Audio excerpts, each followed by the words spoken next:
ये चीजें हो रही हैं। लेकिन मैंने जितना गहराई में इसकी स्टडी की है, अभी 2 घंटे पहले जो मैंने इंडिया चाइना और यूरोप की जो क्रूसेड है उस पे जो वीडियो लगाई है, मैंने जितनी स्टडी की है मुझे ये वो क्रूसेड नजर आ रहा है। क्योंकि हम बचपन में पाकिस्तान में, हमें पता है आपको कि इस्लामिक हिस्ट्री बहुत ज्यादा पढ़ाई जाती है, और इस्लामिक हिस्ट्री उस वक्त हमें लगता था हीरो लगते थे, गजनवी हुए, सलाउद्दीन अय्यूबी हुए, ये सब था। उसमें फर्क सिर्फ ये था कि उन्होंने इस्लाम के नाम पे किया, मजहब को यूज किया, मजहब के नाम पे किया।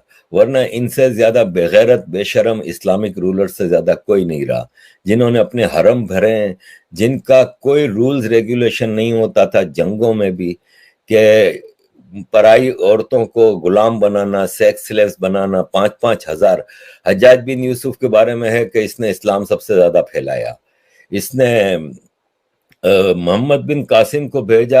हमें ये झूठी कहानी पढ़ाई जाती है। फ्रांस की जनता ने, फ्रांस की पुरानी सरकारों ने, कहीं ना कहीं मान ले मौजूदा सरकार ने भी कहीं ना कहीं इसको किया होगा।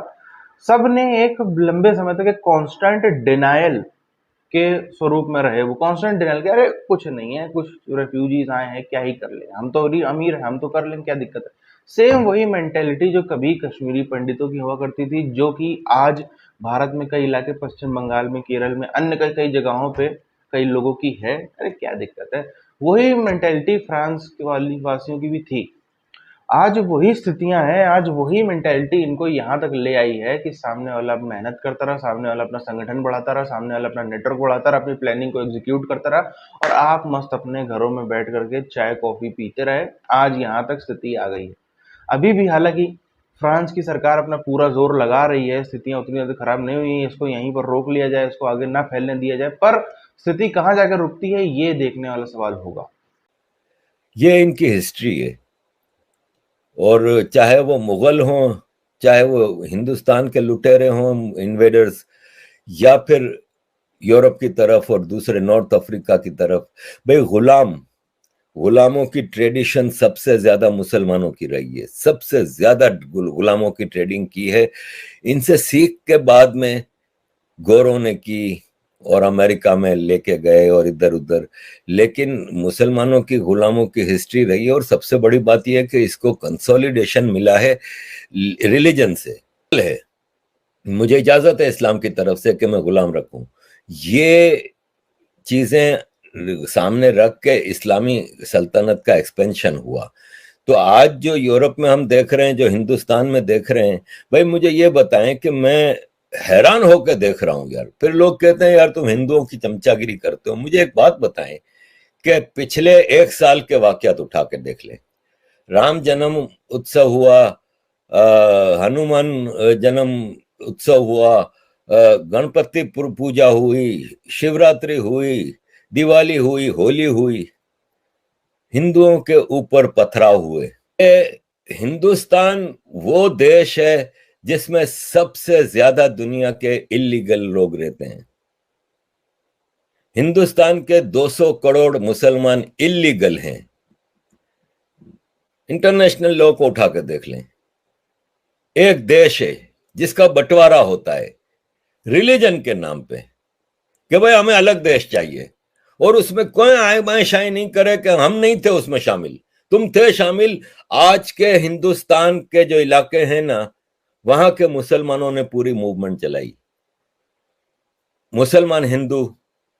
मुसलमान हिंदुस्तान इनको चाहिए। आज भी इनके जहन में वो गजवा हिंद का कीड़ा भरा हुआ है। तो ये इलीगल है। इन्होंने अपने लिए एक अलग देश बनाया था, जाते वहां पे, जो नहीं गया वो इलीगल है। जैसे ईस्ट पाकिस्तान में बांग्लादेश की मूवमेंट चल रही थी, तो बिहारियों ने नहीं सपोर्ट किया था बंगालियों को, पंजाबी फौज के साथ मिलकर मुखबरियां की थी कि यहां पे बंगाली छुपा हुआ है, यहां पे बंगालियों का गढ़ है। जब बांग्लादेश बन गया तो बांग्लादेश ने कहा कि भाई साहब तुम बंगाली नहीं हो, तुम बांग्लादेशी नहीं हो। जब आप एक देश जो एग्जिस्ट ही नहीं करता, पाकिस्तान एग्जिस्ट ही नहीं करता, वो आप हिंदुस्तान को काट के अपने लिए अलग बना रहे हो, तो फिर आप उधर जाके रहते, चाहे वो ईस्ट पाकिस्तान में जाके रहते या वेस्ट पाकिस्तान में रहते। आप हिंदुस्तान में क्या करने आए हो भाई?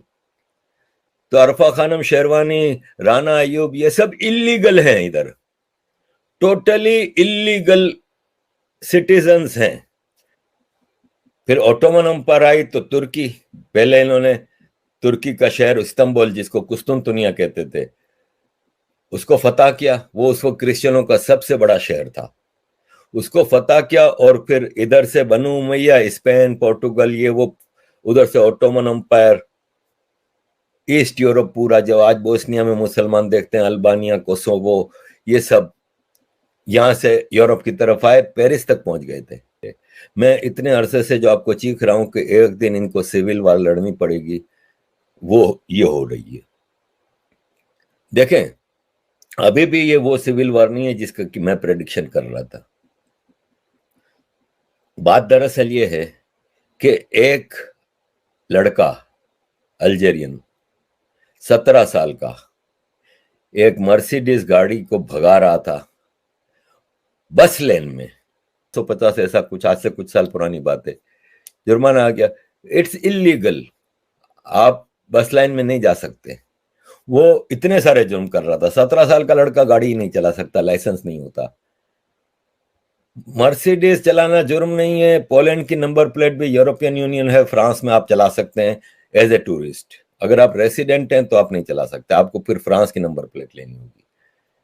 पुलिस ने रोका। अब यहां पे सबसे बड़ा जुर्म होता है कि वो पुलिस को वो करके भागा।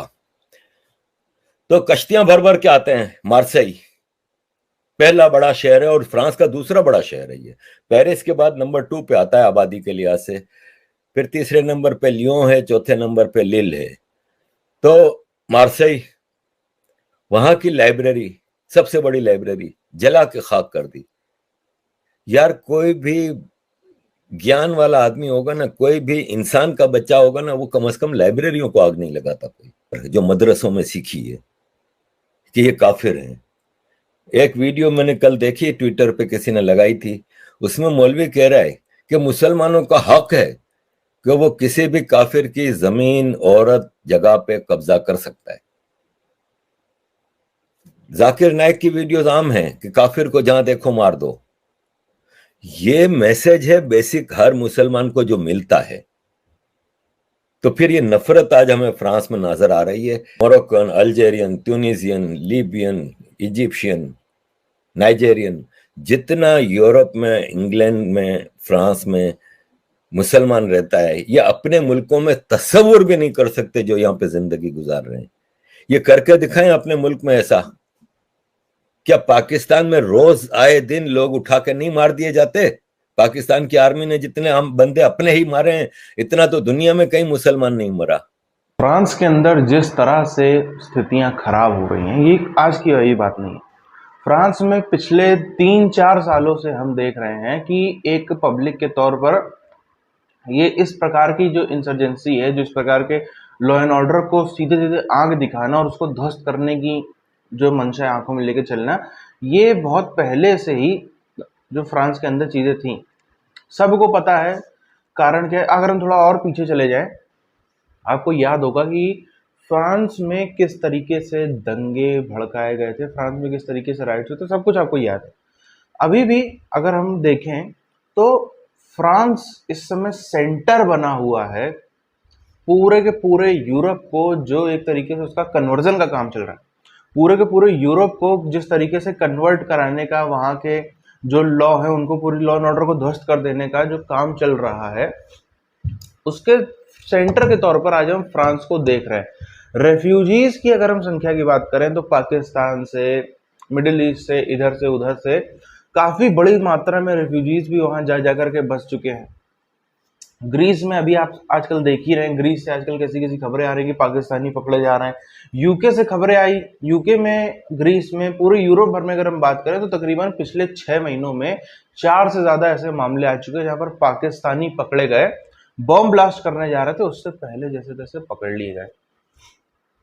अब ये जो पूरा का पूरा फ्रांस का नक्शा मोड़ देने की बात है, पूरा पूरा फ्रांस को एक तरीके से पूरा कन्वर्ट करा देने की जो अभियान चल रहे हैं, वहां पर सबसे पहले इनका तरीके क्या होते हैं। सबसे पहले वहां पे जाकर के इनको प्रॉब्लम क्यों नहीं होती, क्योंकि इनके पास में होता है पैसा।